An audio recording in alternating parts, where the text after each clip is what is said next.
Deuxième des choses, deuxième point, la promesse de Dieu nous éloigne de la mort. Frères et sœurs, la promesse de Dieu, elle est très importante. Pourquoi Dieu nous donne une promesse?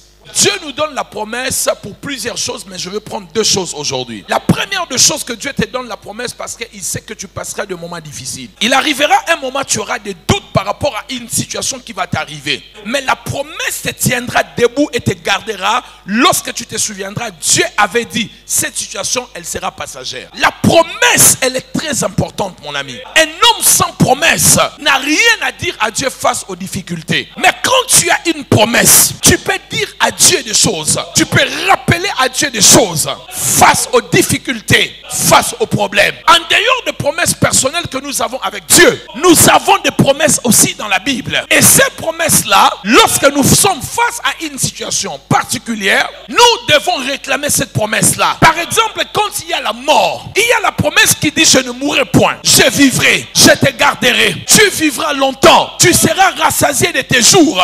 Ainsi, tu peux réclamer cela. Si tu as des problèmes d'argent, ne prie pas pour la santé. Cherche des versets qui parlent de la prospérité. Si tu as un problème de la santé, ne mélange pas des choses. Prends des textes qui donnent des promesses de guérison, des promesses de la longévité. Proclamez cela, scrutez cela, mangez cela, remplissez-vous de cela, jusqu'à ce que ça prendra corps en vous. C'est ça la méditation. La méditation n'est pas la lecture. Ça veut dire que je prends des textes qui parlent d'une situation que je cherche la solution. Et je commence à scruter cela, à étudier cela dans plusieurs versions, à prier avec cela, jusqu'à ce que je verrai le résultat. La promesse de Dieu, c'est ce que Dieu a arrêté pour toi. Amen.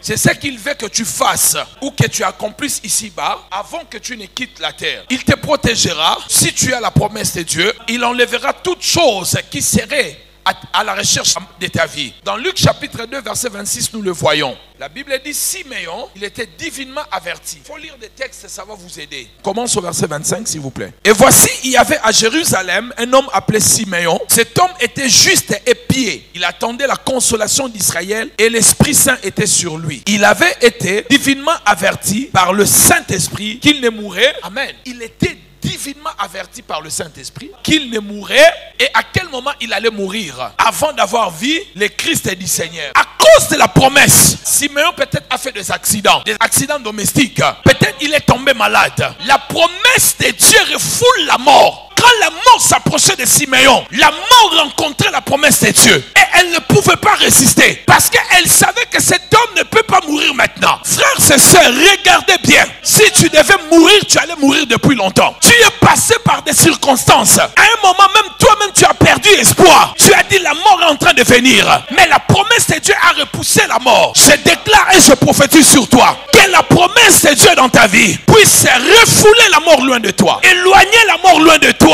Et c'est là au nom de... Alléluia.